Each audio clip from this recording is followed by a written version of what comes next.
नाज़रीन, सिंध भर में एहतजाज रैलीज, तलबा पर तशद्दुद और हर तरफ माहौल तशवीशनाक होता जा रहा है, मगर हमारी मेन स्ट्रीम मीडिया इन सब चीज़ों पर ना कवरेज दे रही है और ना ही टॉक शोज पर बात कर रही है। मगर इन सब एहतजाजी रैलीज की वजह क्या है, आइए देखते हैं इस वीडियो में।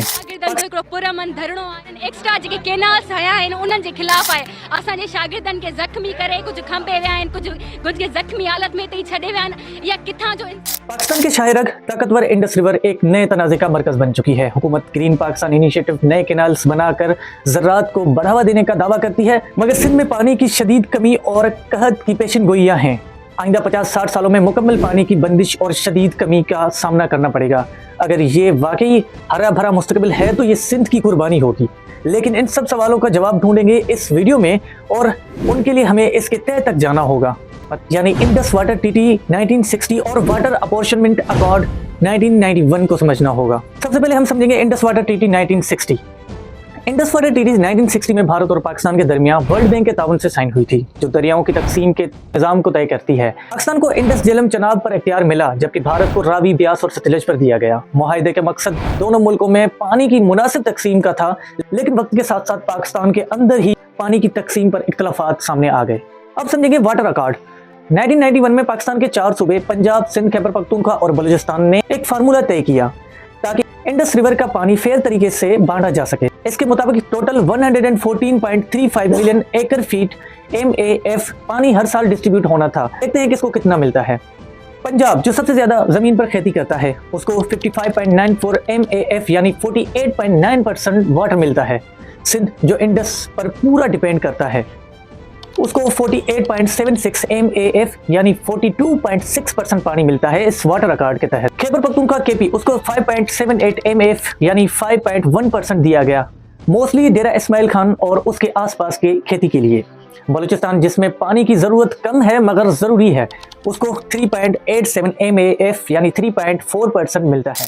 क्या पाकिस्तान का नया कैनाल प्रोजेक्ट एक तरक्की का नया बाब है या सिंध के लिए एक और परेशानी का सबब? चोलिस्तान कैनाल, जिसका फेज 1 पहले ही सेंट्रल डेवलपमेंट वर्किंग पार्टी ने CWP ने अप्रूव कर दिया है, अब वो प्रोजेक्ट और भी बड़ा बनता जा रहा है। फेज 2 के मुताबिक 176 किलोमीटर लंबी कैनाल PKR 220 बिलियन की लागत से बनाई जा रही है, जो चोलिस्तान के 1.2 मिलियन एकर्स को पानी पहुंचाएगी।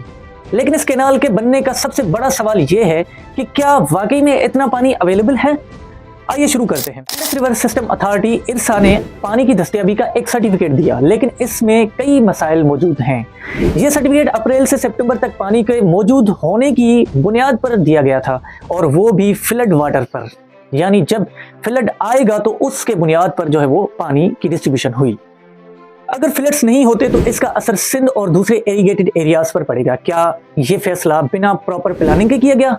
एक्सपर्ट का कहना है कि इरसा ने कई अहम चीजें नजरअंदाज की हैं। मार्च से मई तक सिंध में पानी की शदीद कमी होती है, जो ऑलरेडी लोअर रेपिडेंट एरियाज और इंडस डेल्टा को मुतासर करती है। क्लाइमेट चेंज और डिलेड स्नो मेल्ट की वजह से भी दरिया में पानी कम होता जा रहा है, मगर इरसा ने इन सब चीजों को इग्नोर किया और एक कंट्रोवर्शियल सर्टिफिकेट इशू कर दिया।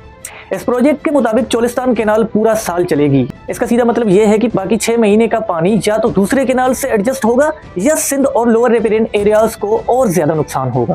पाकिस्तान का इरिगेशन सिस्टम एक बैलेंस पर चल रहा है, लेकिन इसमें भी बहुत सारी कोताहियां हैं। अगर ये नए कैनाल्स बिना सोच समझ के बनाए गए तो सबसे ज्यादा नुकसान लोअर रेपिडेंट एरियाज यानी सिंध को होगा। क्या ये प्रोजेक्ट वाकई पाकिस्तान के लिए बेहतरीन है या सिर्फ कुछ हिस्सों को फायदा पहुंचाने के लिए बनाया जा रहा है? ये फैसला आप पर छोड़ते हैं। अगर देखा जाए तो एक सहरा को आबाद करके आबादी को सहरा बनाया जा रहा है। अब इसके असरात क्या होंगे? सिंध को पानी की कमी का सामना है, जो उसकी जरूरत और मुआशी सूरत हाल को मुतासर कर रहा है। किसानों की पैदावार जैसे गेहूं, कपास और चावल बुरी तरह से मुतासर हो रहे हैं। इस प्रोजेक्ट और क्लाइमेट चेंज की वजह से माहीगीर भी बहुत परेशान है, क्योंकि दरिया का पानी कम होने से उनका रोजगार खत्म हो रहा है। जामशोरों और दूसरी जगहों पर एहतजाज हो रहे हैं, जहां लोग नए कैनाल्स के खिलाफ अपनी आवाज उठा रहे हैं। मकसद, पहले सिंध को उसके हक का पानी दिया जाए, फिर नए प्रोजेक्ट्स का सोचा जाए। हुकूमत का कहना है कि ये कैनाल्स जरूरी हैं फूड सिक्योरिटी और मुआशी तरक्की के लिए। उनका दावा है कि सिंध के पानी का हिस्सा कम नहीं होगा, लेकिन बहुत से लोग और एक्सपर्ट इख्तिलाफ करते हैं। पानी बचाने की स्ट्रेटजीज क्या हैं? नए कैनाल्स के बजाय मॉडर्न इरिगेशन सिस्टम का इस्तेमाल किया जाए और सिंध को हक दिया जाए, और 1991 के अकॉर्ड के मुताबिक वो पूरा इम्प्लीमेंट किया जाए। पाकिस्तान का मुस्तकबिल उसके दरियाओं से जुड़ा है। असल ग्रीन पाकिस्तान तो वो होगा जो हर सूबे को तरक्की का मौका दे, ना सिर्फ चंद इलाकों और चंद सूबों को तरक्की का मौका दिया जाए। हुकूमत सिंध की आवाज सुनेगी या फिर पानी की ये नाइंसाफी बरकरार रहेगी, ये फैसला तारीख करेगी।